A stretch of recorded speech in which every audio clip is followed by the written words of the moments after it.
All right, welcome back to WCHS. Ladies and gentlemen, this is our final review for Part A. As you know, your Part A exam is tomorrow. We're going to begin by looking at our A1. A1 is an assignment that is a true reflection of the entire course. But I spent some time thinking about that line. It begins where we began, with a concept of ideologies. You will need to distinguish between individualism and collectivism.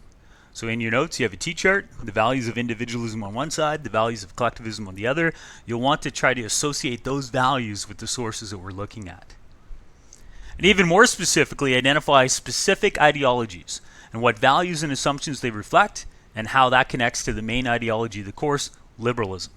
Every source you see today, every source you get tomorrow, the assignment is find me an ideology and connect it to liberalism. That's the assignment. The assignment isn't to get distracted about the context, it's to use the context to get to the ideology. So that is key to the assignment. Beyond the main themes of the course, like the roles of citizens in government, the conflict between freedom and security, and the evolution of and viability of liberalism, this assignment also allows us to use any of the key pieces of evidence. So it is a test of skill tomorrow, but Part A is also a test of content. Now, if you needed a more comprehensive review of the process, there's a few links there. But we're going to get started with the white folder. So we have this white folder here. And the white folder would be our economic A1 sources. So what should we expect to see with an economic set? Expect to see sources that talk about the strengths and or weaknesses that are reflected in different practices of government programs or government programs. So you should expect to see strengths or weaknesses of capitalism, of socialism, of the different forms of liberalism, classic liberalism, modern liberalism. And that includes welfare capitalism, it includes welfare paternalism and Keynesian economics, demand side, neoliberalism, supply side economics.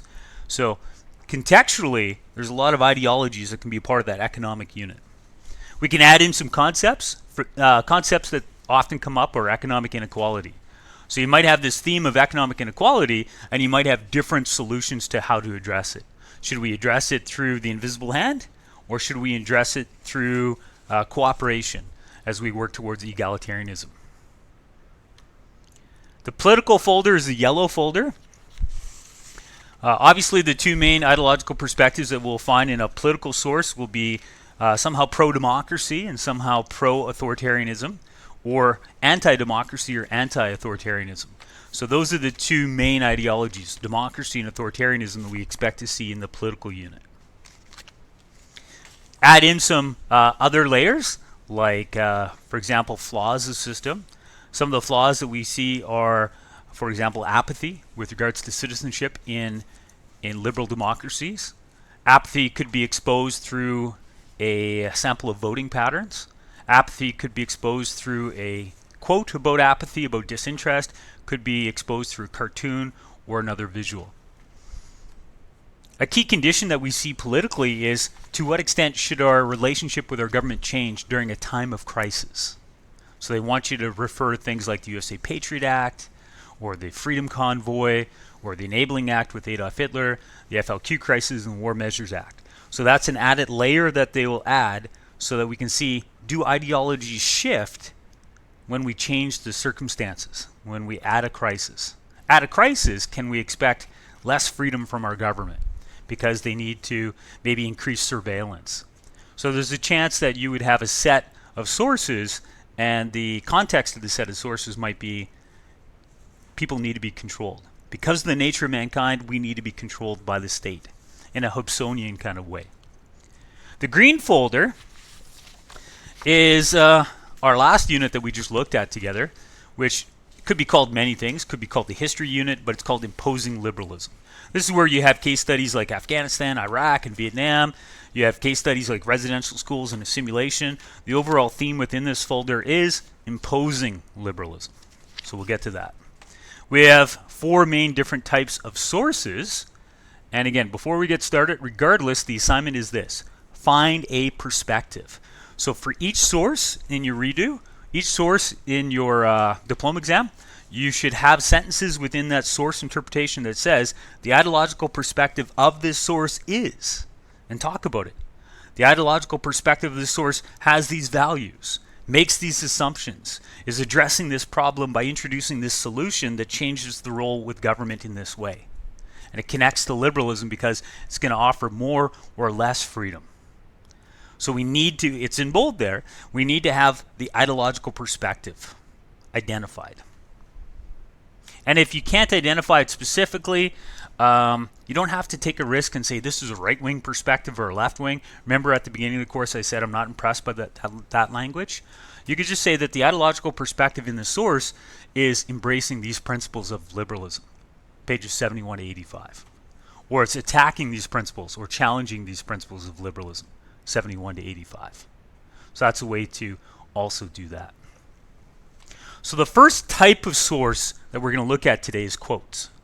I would argue that quotes give you the most to unpack, and therefore, when you see a quote on an exam, rather than saying, you should be like, this is good. This will be one of the easier sources, because there's a lot there, a lot of content there for me to work with. So what you do with a quote, you read it through once. Read it through one time entirely, without annotating anything, just to say, okay, big picture, what is this about? Big picture, how am I connecting this to liberalism? Is this an economic source, political, social? Is it talking about some kind of gap between our relationship with government? Big picture, what is it about? And then after you go through a big picture, now go back and read through it line by line, phrase by phrase, word by word, and saying, why did they use this word? What's the importance of this word, this phrase? And that'll help you find the perspective. Using the first set in the green folder, so this set here, we're going to see how we can find tone. So within the green folder, your first set looks like this. And we're going to look at the first quote, and we're going to look at it so we can find tone. The use of the word crippled. So one of the first words that I see, we were taking the black young men who had been crippled by our society. You know, that word crippled is there purposely, right? Purposeful use of language. The word crippled establishes a tone. Crippled by society means the society has been flawed. And when we read it in context, knowing that it's 1967 because the year's at the bottom, we can add that to the draft that's happening with the war in Vietnam. We can easily link this to both imposing liberalism and the absence of, in this case, economic liberalism. Because when you force somebody to serve the military, you're taking away their economic choice of freedom of occupation. So right there, by looking at the word crippled, I now have connect to liberalism. If you have a source, the key clues are words. If you have a visual, the key clues we'll get to are symbolism and labeling and stuff like that. But if you have a long source, then good news, I would argue that the clues are easier to find.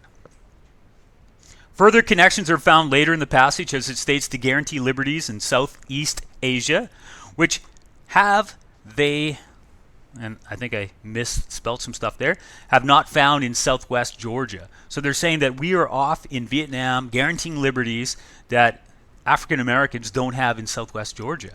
Again, knowledge and context can help you here to continue the perspective of the source. So another tool that we have tomorrow, first tool that we've seen is establish the tone. Here we got the tone from the word crippled. Now we can continue the perspective. So you might have a sentence that says, in order to continue the perspective presented, we can look at the circumstances surrounding this quote. That the quote is from 1967, and this is at the end of an era of civil rights movement by the person quoted, Martin Luther King. And he's noticing the disconnect between what they're fighting for in Vietnam and what they're still fighting for in America. That we're fighting to extend liberty in Vietnam for the same people that don't have it in Georgia. Then he has other quotes. Why would he say kill and die together for a nation that has been unable to seat them together in the same schools? So he doesn't say the word segregation, but he's talking about segregation. He doesn't say the term Jim Crow laws, but he's talking about Jim Crow laws that seem to justify segregation. So what we have to do is use the language on the page, break it down, and connect it to more things about the course. You can connect it to, because we know it's Martin Luther King, to what kind of role does he want with government? Connected to his most famous quote, the I Have a Dream. Again, still staying with the same set. But moving on to the second source, here we have some key phrases like help Afghans rebuild Afghanistan into a viable country. This phrase will aid us in identifying the perspective. So we have to uncover the perspective.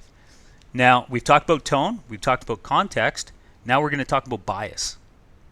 So this source is going to show us that there's a bias in the sources. So an added tool that you can use to interpret sources is to identify the bias and then to explain the connection between the bias and ideologies. So one tool is to discuss bias. And here we have a phrase, help Afghans rebuild Afghanistan into a viable country. Well, what's the bias there? Well, the bias is that their country wasn't viable before and that they need us. They need the West. They need NATO to show them what viable looks like. So the bias in here is justifying imposing liberalism with the goal of making Afghanistan viable. In order to understand the ideological perspective, I needed to find the bias. So we can take the word viable. From a Western perspective, viable might be measured economically, GDP. And in that sense, Afghanistan is a failed country. From a Western perspective, viable might have a connection socially to human rights. In that case, Afghanistan is a failed country. Politically, viable might be accountable, transparent, liberal democracy. From that sense, it was a failed country. But from a Taliban perspective, in order to be viable, they must be able to maintain the conditions in which Muhammad would have enjoyed in the 7th century. That's what Islamic fundamentalists, that's what reactionaries want.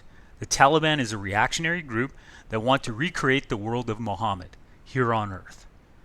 So if we introduce capitalism, democracy, and human rights, we're actually making, from their perspective, Afghanistan less viable. Because their goal isn't a clone of America. Their goal is to recreate the world of Muhammad. So what we've done there is taken that one word viable and we've established that this source has a bias. And not everyone would agree that there's a division of society surrounding this source because of the bias. So identifying the bias is another step that you can add. The source talks about terrorists. And it might be a cliche, but there is a saying that one person's terrorist is another person's freedom fighter. So whereas in the source we're saying that we need to, rid Afghanistan of terrorists, the Taliban, Al-Qaeda, Mujahideen, they might not identify as terrorists. They might identify as freedom fighters fighting against homogenization and Americanization. And in that sense, liberalism. So, looking for bias, looking for tone, looking for context. All steps that we can do to make your A1 better. What we're really doing here is looking into the language to uncover purpose. That somewhere in your paragraph you should be talking about what's the purpose of the source. The purpose of the source is to either celebrate or to challenge something. What is it celebrating? What is it challenging? Most of them are challenging, but some do celebrate. And that challenge or celebration should be able to be linked to some values, some kind of ideology. What kind of world are they trying to create or cling on to? And how does that connect to liberalism? Are they wanting more or less liberalism? Again, that's the assignment. Looking at the first source of the second set in the green folder, we can practice these interpretation steps. So for example, in the first sentence, the person quoted uses the word intrusive in combination with the actions of the Canadian government. That is going to create a completely different tone and bias than that last source that we just looked at about Canada's role in Afghanistan. The word intrusive has a negative connotation and tone attached to it because the majority of the readers value their independence, our freedom, our privacy. The word and the use of the word intrusive will build an emotional support for the perspective that the source is introducing. By using the word intrusive, the person quoted behind the source is creating an emotional link with the reader who doesn't want their freedoms intruded upon. See how that one word intrusive will help announce a tone, a bias, a perspective. The quote also uses further contrasting to further this perspective. The quote contrasts the experiences of the Indian veteran as he went to war to fight for freedom and then coming back to a lifestyle of no freedom. So sometimes in order to find a perspective within a source, you have to say what's being contrasted within the source. Here it's the idea of, again, fighting for freedom abroad and coming home to a country that's not so free, similar to what Martin Luther King was saying in that first set. So there is what we'd call a disconnect between our foreign policy, we're promoting freedom, and our domestic policy, where we're limiting freedom. Looking at the first quote of the third set in the green, we have one of my favorite all-time sources. There's a lot to unpack here. So what I'm going to do now is I'm going to go through it step by step to kind of show you, now that we've talked about a few things, we're going to go through it step by step to show you how you can, when you have a quote, you can just go through it line by line, phrase by phrase, and say, when the source says this, it's referring to that. So the source begins, the horrific attacks of September 11, 2001. So by beginning with the term horrific, we can identify that the source does not condone the attacks of 9/11 because they are horrific. They're saying that these attacks are horrific. They're therefore not saying, oh, is it? They're not saying these fantastic cars, these fantastic attacks of 9/11, these justified, right? They're saying horrific. So the term horrific announces that the voice behind the source doesn't condone the attacks. See how that first word shows me that they're not condoning what happened. And then the next part, serve notice. So the term serve notice, the horrific attacks of 9/11 serve notice. Serve notice means this was the purpose of 9/11. To show the Western world that there are people that don't want to become homogenized, Americanized, that they don't want to become neo-colonized, that they don't want to become clones of the West. Serve purpose. And then the next part, the cultural, political, readily embraced. This provides more insight into the reasons behind the attacks. They were resisting Americanization culturally, the power of Hollywood. Americanization politically, the spread of democracy. Americanization economically, the spread of the IMF, the World Bank, the spread of global capitalism. They use phrases like the exclusive club. This is an attack on the exclusivity of the Americans and their allies in the G7. Not only an attack on Canada, the US, but an attack on our lifestyle and how unattainable our lifestyle is to the majority of people living outside this exclusive club. When they use phrases like this imperialist campaign, it draws a connection historically to a shameful part of our past. Today, we don't look back at imperialism and honor it. Today we look back to imperialism and we look at the legacies of imperialism as violations of human rights. So the use of the term imperialist campaign was purposeful here to draw a negative connotation to a shameful past history. And therefore what we're doing today, similar to what we did then. So in the future, we're going to be ashamed of what we're up to. But then it says it's actually worse today. On a scale unparalleled in history. This is a point where you could pause and say, unparalleled? But we committed genocide in the past. We eradicated entire cultures. And this is worse?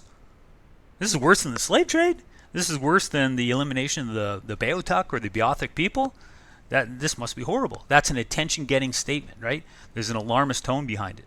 We no longer annex lands, non-Western world. This labels neo-imperialism as the problem and shows how it's the use of economics and social values to control others.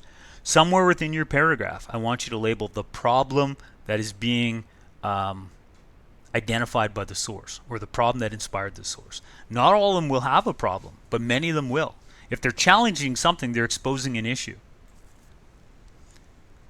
And then they talk about economic development, and you could add some stuff like IMF, World Bank, and they talk about political stability. Using the last set now in the green folder, and then we're going to be wrapping up this idea of imposing liberalism. Using the last set, when you're stuck for context on a source, look at the year. So the first one says 1952. So maybe you have a source tomorrow and you're like, oh man, I don't know this person, or I don't know this country. Look for what you do know first. 1952. Now, if you are writing tomorrow, what I'd also recommend that you do is, here's your diploma exam, not the one you get tomorrow. That's locked in Mr. Wilmot's office. But look at the credits page at the end. The credits page at the end is going to tell you the year the sources are from. It's also going to tell you, like, if there's a quote from an article, like the first one here was a quote, it says that the title of the quote was "The right to vote should be restricted to those with knowledge." The title of the article gives you the perspective of the source, right? It's giving it away for you. So I would say that if you're in doubt, look for some clues. That's the part of the assignment that I really enjoy. It's like unraveling a mystery, right? And the clues include the year, the person, maybe the credits page at the end. This one, the first source in that last set in the green folder, says 1952. You know, we check the credits page, we can look at some context and perspective, and then we can try to say, okay, what's happening in America this time? Well, Eisenhower, in 1952's year, divisible by 4, he's either just become president or he's running to become president. So he needs to establish to what extent is he continuing the legacy of the foreign policy of the previous President Truman.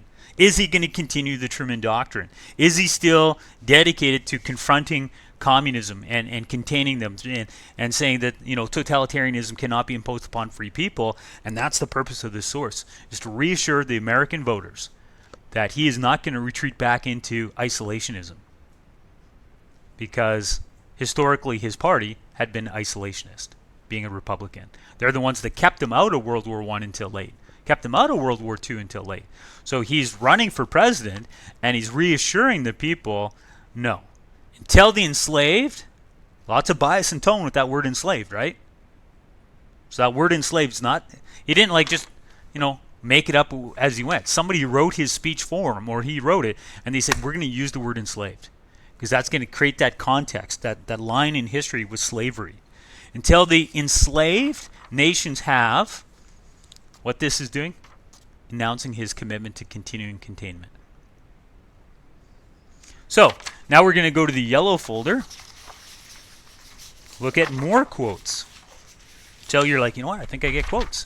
Again, we can unpack them line by line, phrase by phrase. This one has a phrase, voters tend to mean well, but voting well takes more than a kind heart. This establishes the context that this is a commentary about voting. And therefore, it will offer us insight into the political side of liberalism, which is democracy. That sentence also established the problem. It implies that democracies are flawed because voters are flawed. They mean well, but a kind heart's not enough to have a functional system. It requires tremendous social scientific knowledge. The word tremendous is used here to further illustrate the distance between those who in democracies are allowed to vote and those who are qualified to vote. That it's a tremendous distance. It's not like, you know what, if we have a little class, maybe everybody can get caught up. No. There's a tremendous gap here between who's qualified to vote and who is allowed to vote. Knowledge that most citizens lack. This is clear in statement and clear as an attack on a fundamental principle of democracy. So this is an attack on a fundamental principle of democracy, which is universal suffrage. So how does this connect to liberalism? It's questioning the logic of liberalism. If this, then what? If citizens are too ignorant to understand the issues that they're weighing in on when they vote, then should they be voting? Or if some citizens have more insight than others, should we not maybe magnify their voice and minimize the voice of the ignorant? That's the conversation being started with this quote. So whereas the first two lines illustrate the flaw, the next line, the third line, offers the solution. The goal, it reads, the goal of liberal Republican epistocracy, and I probably mispronounced that, is to protect against democracy's downsides by reducing the power of the least informed voters or increasing the power of the better informed ones. So this source shows us the problem-solution aspects of a source. There are subtleties here to uncover. Sometimes it is important to uncover what isn't said. So something that the source isn't addressing is another tool that you could do. An omission of the source. Now the omission might be purposeful or it might be accidental, but there's some things that the source is omitting to mention. So there's some subtleties here to uncover. Sometimes it is important to uncover what isn't said. It doesn't say that we need to disenfranchise everyone. That isn't what it's saying. It is saying that we need to introduce a new weighing system. Now we can use evidence to further that perspective. Have we ever seen citizens treated differently Well, yes, we have. Historically, Article 1 of the Constitution of the United States counted some people as 3/5 of a free person. This is how historically African Americans were seen as being less than non-African Americans, that they were 3/5 of a person. In some societies today, in some more conservative fundamental Islamic societies today, women are worth about half of men legally, their testimony. So if a man testifies against a woman, then the man's testimony has more credibility. If 3 women testify against a man, well, maybe we'll listen to the women. So the perspective being offered here is a solution to the problems of democracy, that some people are brighter than others, is we should put more value on some. And then I have furthered that idea by saying, but an omission of the source is that when we put more value on others, we're eroding liberalism, right? We're taking away that fundamental value of equality, and we end up having things like African Americans are 3/5 of a free person, or women are 1/2 of men, and that becomes leading towards a dystopia. You're creating more flaws in society. So as an attempt to address a flaw, you're creating new flaws, maybe worse flaws. Always attempt to establish the purpose of the source. When you are unpacking sources, it's important to unpack all parts of the source. So if we look at the second source in that same set, and this set, by the way, was June 2022. If we look at that second source gave us a lot of problems at the provincial level. Most students kind of just ignored unpacking that first sentence. They should have really had an L, because it's a limited interpretation, because they're not dealing with all aspects of the source. So when you're interpreting a source tomorrow, or with your redo later today, please unpack all aspects of the source. Say something about each sentence or each paragraph. Don't leave out an idea. Here there's 2 ideas. One idea, not all Indigenous people are basically represent the same ideology. And the second idea, we should get out and vote. A lot of people just talked about that we should get out and vote part. And you're not wrong, but you're incomplete, because you left out that first paragraph. There's not a lot of words here, but students struggled with this, a month and a half ago, because they didn't know what to do with that first paragraph. When in doubt, just paraphrase it. Say the first sentence is claiming this. At least restate what's there. Even if you don't know what to do with it, at least address that it's there. So you're an investigative police officer coming into a crime scene, and you're like, well, there's a baseball bat over there. I don't know why it's here, but at least acknowledge that you saw it, so that you don't look like you're negligent that you're leaving it out. So unpack all aspects of the source. When you're unpacking source, it's important to consider them as a snapshot, a link in a chain of events. Another tool that you can add to this is what happened to inspire the source? What caused the source? And what kind of future is the source trying to create? So it's kind of like the MCU, where there's multiple futures. Which one are they trying to get us to?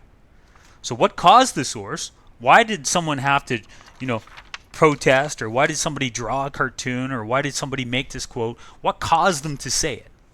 What's the cause of the source? But what kind of future are they trying to create? That's another interpretive skill. Linking it to a chain of events. So for example, the photograph on the back, we have some people in the photograph that are protesting. Why are they protesting? They're talking about president disenfranchising them. Why are they talking about the president disenfranchising them during World War I? What has caused them to stand in front of the White House and petition? Using the second set of the yellow chart, we can see a speech by then President Lyndon B. Johnson. What caused his speech?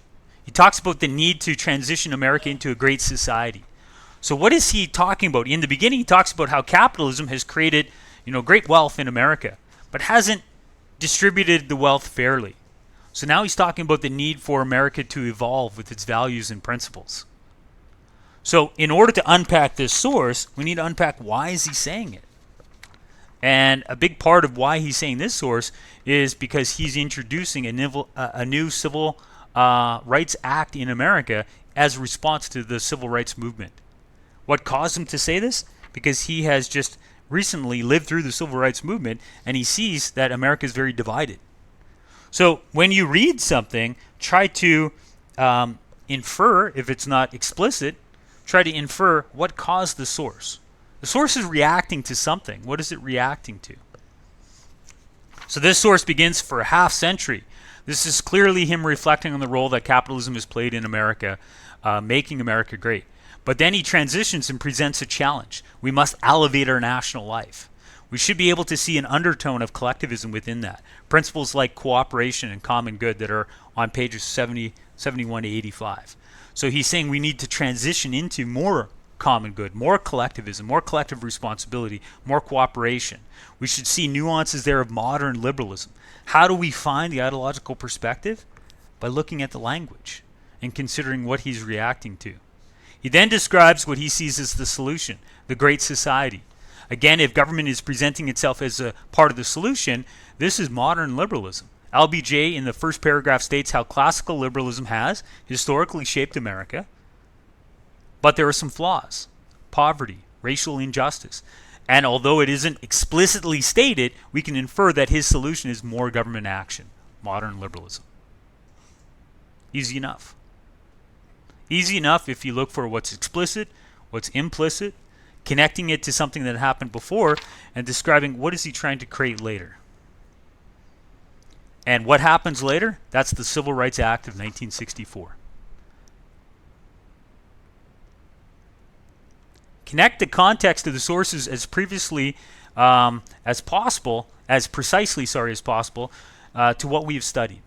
So when you're looking at sources like the second source in the same set, try to connect it to things that we've studied. Century-long effort to assimilate Aboriginal children. Connect that to the Indian Act. Connect that to residential schools. Connect that to assimilation.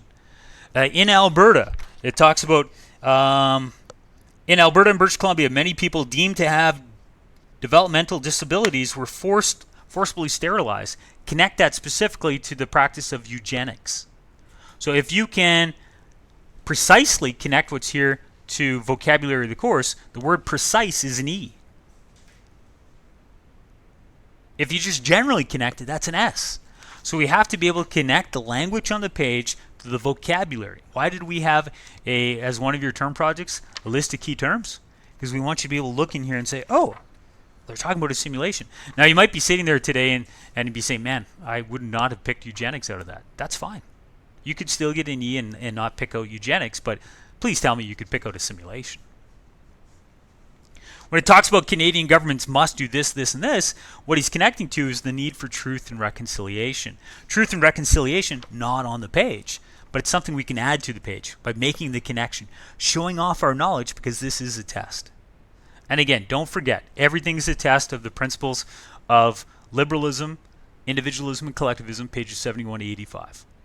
So here we can connect how not empowering the human rights of some people in Canada qualifies these actions in hindsight as being illiberal. There's a hollowing out of what we intended to make liberal democracy to be. Yellow set, the third source now. I want to show you something in that first quote. The first quote shows us that sometimes there can be more than one perspective within one quote. Now, we've seen that in cartoons, we've seen that in photographs, but even in quotes, there can be more than one perspective. Here you have a perspective from Wesley Wark, another one from Wayne Easter, another one from the person, the writer behind the quote. Here you might be asking yourself, well, who's not being referenced? No one from government.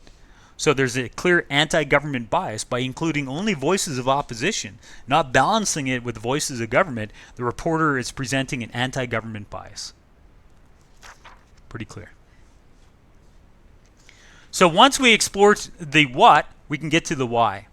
The next set in the yellow folder has a quote up at the top, source 2, that looks at then Prime Minister Pierre Trudeau talking about, I speak of a Canada. And we can say, well, why is he doing this? What events happened before? We can talk about the movement of Quebec nationalism. the attempt to have a referendum in 1982 to leave Canada. We can talk about civil unrest in America and growing civil unrest in Canada. We can talk about Trudeau's previous policies of Official Languages Act and the Multiculturalism Policy Act as he's attempting to prevent the civil and social conflict in Canada that we've seen in America. That's why he's saying this. So that gives us a jumping off point there. Moving on to the next set. There's a quote from Zimbabwe. If you get to a quote and it's like, you know what, I know nothing about Zimbabwe. I am so not going to do well on this quote. Again, look for what you do know. Look for explicit phrases or implicit phrases that you do know. This quote is talking about citizen participation, issues of governance, voting, duty, accountability. And within that, there's implied things like apathy. Those are things you know. Even if you don't know Zimbabwe, you can unpack this source. You're not meant to know Zimbabwe. Zimbabwe is not in the textbook, it's not in the program of studies, but those phrases are. So sometimes we'll expose you to something new to test something old. All right, so I am going to jump ahead. So I've got some stuff about implicit and explicit and credited pages, but that kind of goes over some stuff that we've already talked about. There's some ideas about how you can link the voice there with other voices. So the voice that's on the page is similar to, go to your cast of characters, similar to Sorel or Gentile or others. You can elaborate what's on there. To continue the perspective of what's on the page, we could add this and this. But I'd like to get to cartoons next. So we're going to move on to cartoons.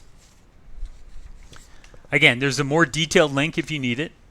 One thing about cartoons that we need to understand is personification. Personification is the creating of a personal nature or human characteristics given to something non-human. So it's giving human attributes to something that's not human. Common is the use of Uncle Sam. So the third set in the yellow folder. So going back to that third set, we have a cartoon of Uncle Sam.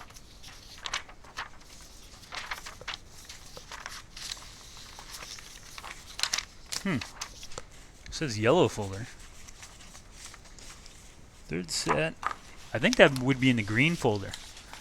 Yeah. So we have Uncle Sam there in the green folder. And Uncle Sam is a classic example of personification. A person, animal, or object regarded as representing something else. Here, this person is representing America.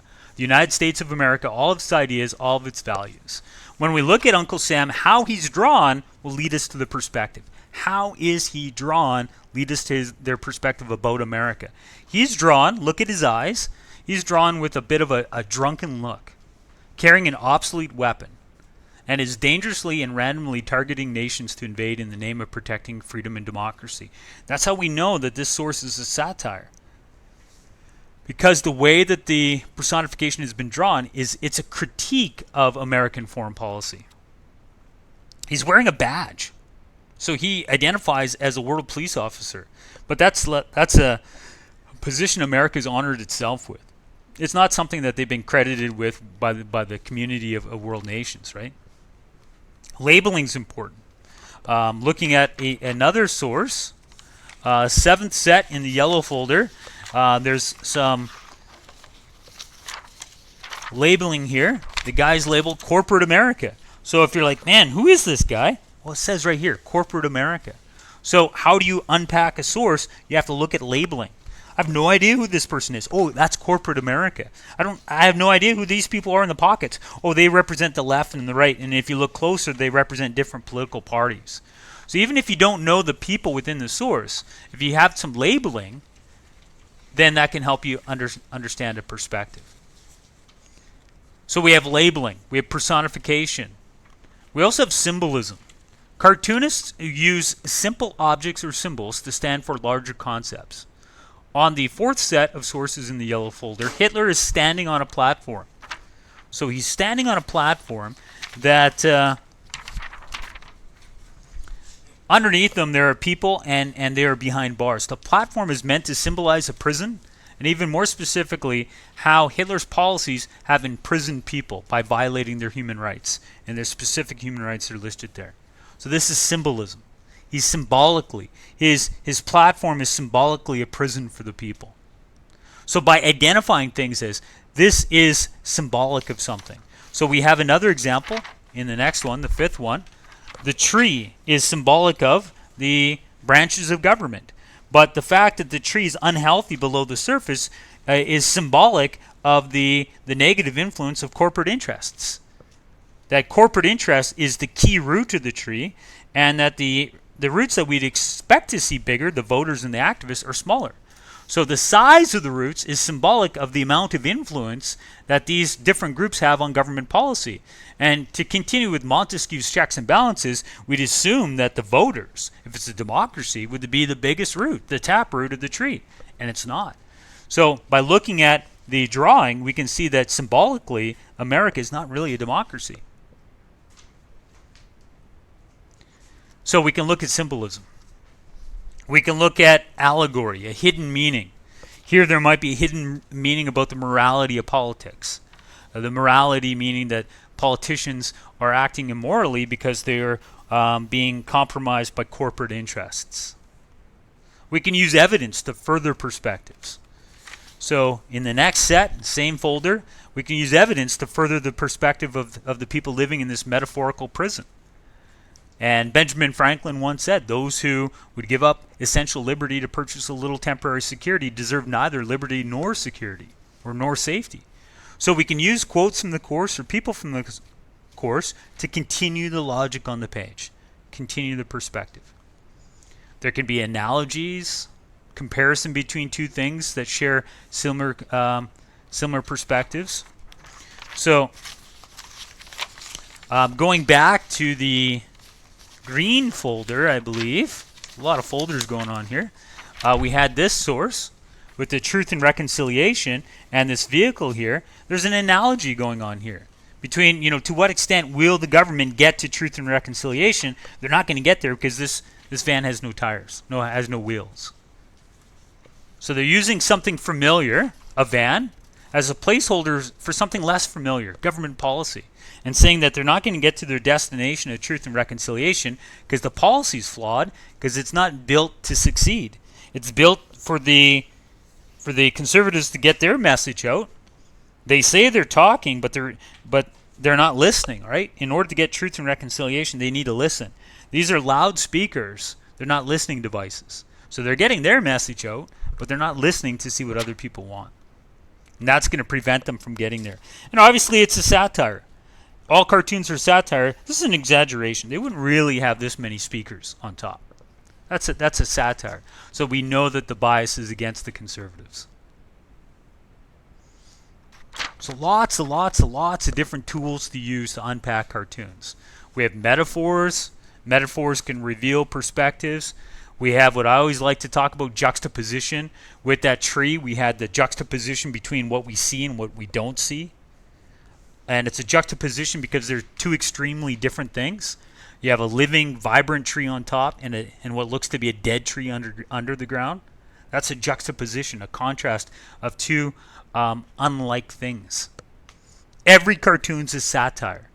If you have a cartoon in your redo, if you have a cartoon in your diploma exam, I want you to talk about what is being presented is a satire. It's an exaggeration. Talk about what's being exaggerated, and then try to propose why is it being exaggerated. We have irony. Irony is when we see something that is the opposite of what we'd expect. So the third set in the yellow folder, mine are probably way out of order by now. We have a private discussion. And within the private discussion, we have people talking about a new government policy that's being proposed about listening devices, more surveillance. And the guy says, oh man, I could vote for more surveillance in public places. The irony here is that their private conversation is already being monitored. It's ironic because we wouldn't expect that. Because people are talking about a future policy of listening devices and cameras in public places, and what they don't realize is the government's actually created more surveillance than they've allowed them to know could be in the future. We have more irony in the white folder. We haven't done much with the white folder yet. There is a economic set with a girl at the back of a boat, and she's talking about the people at the front. Here we see the individual at the back. She's hysterical, whereas the viewer can see that ironically her concerns are actually valid. Sorry, she's not hysterical. The people at the front are labeling her as hysterical, but she is actually the only rational person there because she can identify the dangers of the waterfalls that others don't see. So the irony within this source is that these people at the front say, "Man, you're acting hysterically," and it's like, no, it's ironic because we know that she's acting in a justifiable way. She's not hysterical; she's rational. They're the ones that are irrational. So because the viewer can see more than these individuals at the front of the boat, we know that there's some irony within the cartoon. And it seems like if you can identify irony, now not all cartoons have it, but if you can identify irony, suddenly you go up to that PF range. You're already talking about getting close to an 80. So irony, satire, personification, exaggeration, all of these things can make your assignment stand out. We're going to be marking the August diplomas or January or June quite quickly, right? We want your paper to stand out as offering a little bit more insight, another layer that you interpret it. Dialogue's important. Within a cartoon, you always want to look at the dialogue. Dialogue will help lead us to a perspective. Now we're looking at a set in the green folder. There's a American. We know American because he's got labeling on him. Says the United States on him. Says dissent is unpatriotic, and there's a flag on him. He's clubbing the activist, and then this guy over here, Saddam Hussein, says, that's my policy too. It's the dialogue and the interaction among the characters that leads us to the perspective. So we have to look for that. Possible tones. Is it celebrating an ideology, or is it challenging it? Most of them challenge, but sometimes they do celebrate. We have one that is celebrating Stalinism. So that can happen. What is the tone? Is it an alarmist tone? The cartoon of the boat going over the falls, there's an alarmist tone that if we don't act now, we're going to crash. Is it a cynical tone? By associating it with apathy, the eighth set in the yellow source presents a cynical interpretation of the strength of American democracy. So it's showing American democracy, and they're asking, have they achieved it yet? Not yet, but they will. And it's cynical because there's spider webs. There's nobody showing up to vote. So there's a cynical tone because the guy's been sitting there so long inactively because no one's showing up to vote that a spider web is grown off his head. That there's a cynical tone attached to liberalism here. One's an alarmist, the other one's cynical. Maybe they're pessimistic. Maybe they're fatalistic. But attaching a tone will make your interpretation a lot more precise. We could also see photographs. Now, please, word of caution. Don't go too much into English language arts in terms of unpacking a photograph. Don't look for symbolism in a photograph. The fire burning by those protesters in front of the White House, that's not symbolic of their burning desire for freedom. That's symbolic that it's January and it's cold and they need to be warm. So don't interpret. Don't over-interpret photographs. Photographs are not a staged event. It's just a live event. But you can talk about focal points, the focal point of this photograph. You can talk about any contrast within the photograph. Why did the photographer aim the lens there instead of here? Why is that the focal point? The focal point should lead you to the perspective. There's a photo in the yellow folder, fourth set, which is typical of what to expect. It shows people voicing their dissent. So we have, in terms of photos, a lot of them are groups of people protesting. And so we have one there. I think that's the sixth one. Basically the same, right? We have a group of people protesting, and you're like, dude, what are they protesting about? You need to look closer. Read their signs. That'll give you insight into the problem that they're trying to expose. It's a march for what? Looking at the signs, we can see things, explicit things like Jim Crow laws. This should help you further the perspective being presented. And the sixth one in the same set that I already pointed out, people may have struggled with this one, connected to the war against terrorism, connected to the government and the USA Patriot Act. And there are some things that we can explicitly see. There's some things that we have to infer here. So, lots of examples of that. Graphs can sometimes be people's Achilles heel. They're like, what do I do with a graph? We've talked about graphs, but I'm going to summarize it. You begin by talking about what is there, but then you talk about why could it possibly be there. You know, who would use this graph to continue their perspective? That's the important thing. You know, how might a collectivist spin the data? How might an individualist spin the data? How would a capitalist versus a socialist respond to the data?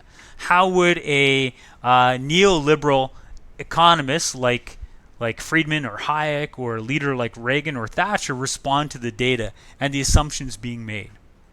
That's what you do with a graph. Connect a source with related terms.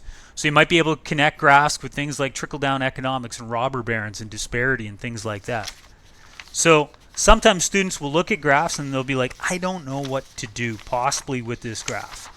That, you know, maybe you have, to that point, you've done an excellent job, but you look at a graph like this one, you're like, 3 lines, I don't know what to do here. Connect it to language from the course.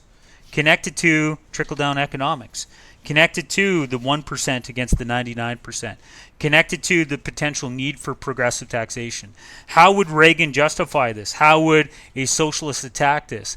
How does this connect to Reagan's policies of supply-side economics and his desire to attack welfare queens across America? How is this a consequence of deregulation?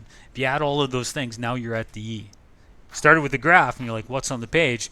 Think about what's in that course, what's in that unit that I can add to that. Now the relationship paragraph is worth 30% of the assignment. And sometimes students will do an excellent job on the interpretation of the first 3 sources, and then they don't know what to do with the relationship paragraph, and they have like this wee little paragraph. The relationship paragraph ideally would be the one that you spend the most time on. The relationship paragraph ideally would be the longest of the 4. It should be more than a half a page. Should it be 3 pages? Probably not. But it should be, you know, in that page range for sure. What has to be in it? It has to begin with a holistic relationship. Has to. Taken as a set, all 3 sources offer some insight into the common question of, comma, quotation marks, give me the question. It's as simple as that. You don't have that, you're failing that part of the assignment. What is a possible common question that all 3 are answering? And then after you've stated the question, logically, from the perspective of the first source, this is the answer. And these are the values and assumptions connected to the answer. And then, in contrast, the second source says this. And lastly, the third source would say this. That's the first thing to do in the relationship paragraph. Here's a common question. With regards to the question, here's what source 1 says. And then in contrast, source 2 says this. Try to contrast it. What kind of value is different? What kind of assumption is different? What kind of role of government or citizens is different? And then lastly, the third source says this. Once you've contrasted the 3 sources, then you can move on to potentially another question. Is there another to what extent question, or a should, or a could, or why, or how question that you could ask? Once you've gone through those common questions, like to what extent is liberalism viable, to what extent should we promote liberalism, to what extent can liberalism address flaws within society, to what extent something about the rights, roles, and responsibilities of citizens, to what extent should the government be involved in the economy, to what extent should our political natures be controlled. Once you've gone through those, then the next step is to explore other relationships. We call these linear relationships. How do you identify linear relationships? Look for common big rocks. Maybe there was a term that you've highlighted in one of the sources as a big rock. Maybe one source talked about underprivileged. Whereas source 1 mentions underprivileged, source 2 illustrated it. Source 3 showed the reasons why people are underprivileged. So another type of relationship is looking at key rocks, common elements among the three sources. So you've done the overarching theme, you've explored that, you've contrasted the answers. Now you say another relationship is all three sources are looking at the idea of being privileged. The third set in the white folder states in source 1 about people in privileged positions, and then the cartoon in source 3 shows the people in privileged positions, both literally and figuratively. So whereas in that set, source 3 draws people both literally and figuratively in privileged positions, source 1 talks about privileged people. That's a relationship. That's a common element. In the same set, the second source promotes embracing an economic system where people should have the ability to provide for one's family, and the third set shows a father talking to his son about how the economic system won't be enough to provide everything for him that he needs. That's a relationship. That's a linear relationship. So he's talking to his son. These ones are talking about what system will help families. So, holistic relationship, to what extent question? Linear relationship. This element is here and here. Then you might have a cause and effect relationship. Because of what's happening here, this thing happens over there. The policy from source 3 created the solution presented in 1 and creates a new problem or issue in 2. Cause and effect. This is going to lead to that, which will lead to the need for this. And that's relationships. And that's an A1. So I'm going to stop recording.